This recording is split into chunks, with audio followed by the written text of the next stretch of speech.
Okay, so no lie, this is probably one of the most fun crossovers I've ever thought of.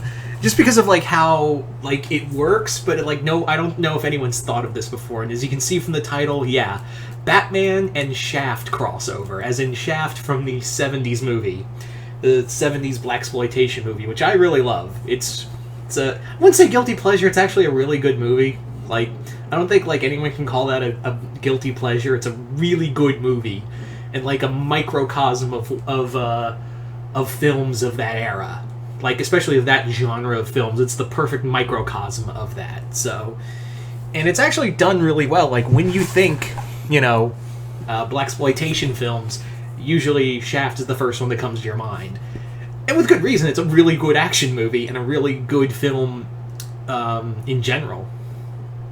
So anyway, so yeah, Batman and Shaft. So this was always one I always thought of because like it'd be such a great dichotomy between the two characters. So let's get into it. So in this story, basically John Shaft is more or less he's gotten a hot tip that there's more guns and drugs being peddled from into the lower poorer communities of New York from somewhere else, like another city, and another powerhouse gangster is more or less like peddling guns and drugs into New York.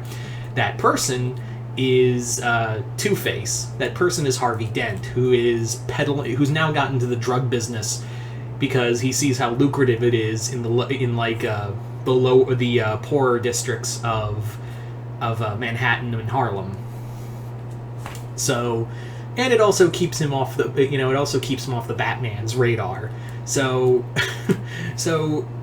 John is admittedly like, this is some bullshit. Like the freaks from Gotham are now leaking into my city.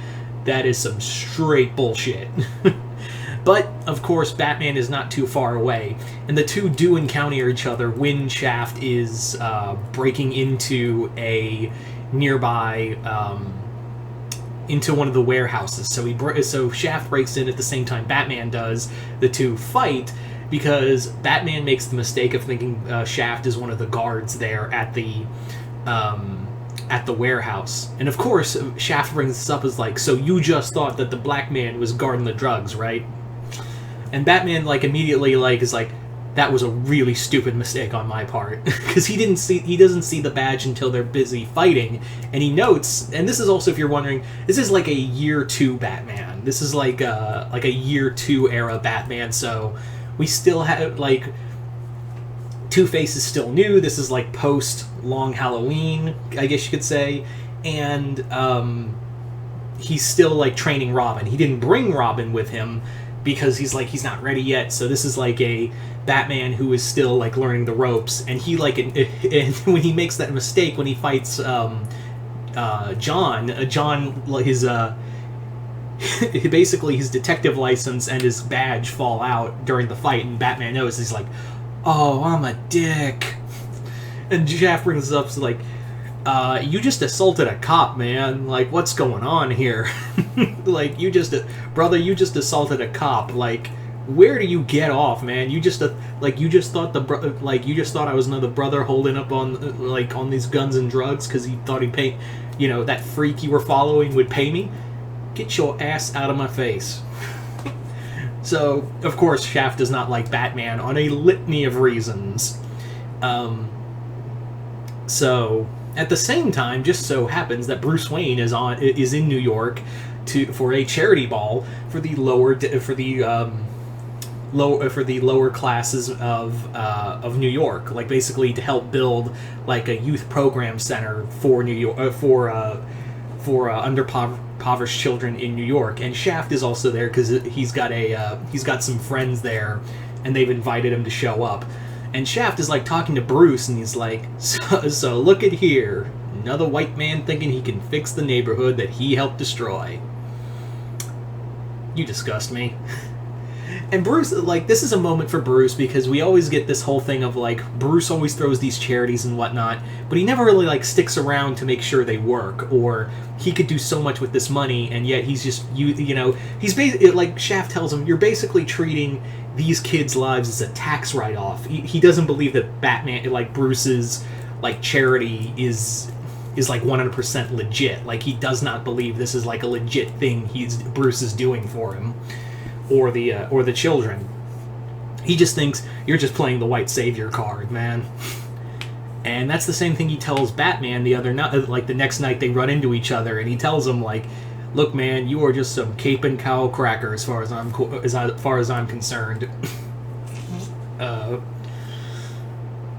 And that line stuck in my head because I know, like, if there was a legit Batman Shaft crossover, that line would definitely be used. Like, Shaft would call him that. Like, he would straight up call him that. So he like, Shaft lays down the law. Is like, you just like that Bruce Wayne motherfucker. You literally just are playing white savior for all these people. We don't need, you want to help us, then help fix the shit you did, your friends did in the White House for our people. So instead of just jumping around, like, as far as I'm concerned, you're just a nut job in a bat suit. So this is really like Batman learning that it feels more like, from Shaft's perspective, it's just a guy who's just trying to it's just some white guy trying to get his kicks and, like, just dole out punishment without needing a badge. And he's like, but I get it, but the way the GCPD talk about you, I bet you are a cop. And, like, he's just laying into Batman. Like, that's the thing about, like, I've always liked about like, I wish there were more comics like this where people are always, like, in comics, like, oh, it's Batman, we know, reverence and all that. Really, I wish people would lay into him more to show that, yeah, he is a cool character, but, like, at the same time, he is still, like, there are some flaws here. So, just to, like, lay in, like, Shaft was the perfect character for him to lay into Batman and be like, the way the GCPD put a shield around you, I bet you are a cop. And the way you treat, especially how you attacked me last night, I have no doubt in my mind that you probably are. Like, he's thinking Batman is like some cop sent from GCPD, and that's his working theory. He doesn't know that it's Bruce Wayne. His whole train of thinking is that Shaft thinks that Batman is like a police officer, or maybe a title for or maybe there's several Batman, and it's like a secret unit in GCPD to clean up Gotham. And Batman says, like, there's only one of me, and he's like, yeah, sure. So eventually the two form a truce because Shaft wants Two-Face out of his city. Like, that's the whole thing, is that he wants Shaft wants Harvey out of the city, and Harvey, at the same time, Harvey's more or less building a criminal empire in New York. More or less, like, he basically says the route of, it's gotten clogged in Gotham. Like, everywhere I went, like, I was powerful in Gotham, but everywhere I went, it was either fucking Black Mask or fucking, Penguin or the goddamn ventriloquist. It was clogged. And I'm not talking like, I'm clogged with those old mob families who thought they could be the kings and queens of Gotham. I'm talking like everywhere. New York, not a single cape in sight. So why not restart? Like, why not rebuild an empire? Every empire does better when they expand their horizons. Look at Rome. Look at, look at all these great empires. Even the criminal empires learned that, staying in one place was stagnation.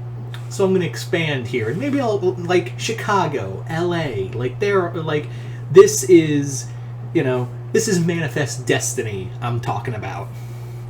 And, yeah, it goes about as well as you think, because, of course, Shaft and Batman break it up, stop him, and Two-Face is arrested and sent back to Gotham. Excuse me. So, anyway. So, by the end of it, Batman, like, talks to Shaft, and he's like, look, I'm still, like, learning all this stuff, and I wanted to apologize to you, and to thank you for, helping me realize that I could be doing more, and I should be doing more, rather than just jumping from rooftops and beating on people, just to wait for them to come out of prison again, or of Arkham again. So I'm going to try to be better. And this is like a version of Batman learning to be more, take on that Bruce Wayne persona and care more about like the lives of people. Like, even Shaft brings up the fact that, you know, most of those people that you beat up that were actually working for Harvey Dent were either forced into this lifestyle or just couldn't get a job because of how they looked. So you're literally just beating on people who are either forced into this life or just can't get a job, and this is all they've known because they've been discriminated against. So this is the path that leads to Batman putting up new programs and new ideas for Gotham City. So there you go. So that's pretty much my Batman Shaft crossover. I always wanted to do one of these. This actually kind of spawned more from a more cartoony idea, but I figured this would work as a more serious story. And that was originally an Adam West Batman meeting Black Dynamite. that idea. So it kind of evolved from there into a more darker and serious story. So you guys tell me in the comments below, what did you guys think of this story? Did you guys like it, hate it? Comment below, let me know. And once again, I'm Mr. Multiverse. I'll see you next time in the Multiverse. And as always, if you haven't already, hit the link below to my Patreon. But other than that, like I said, hope you all enjoyed this, and I'm out.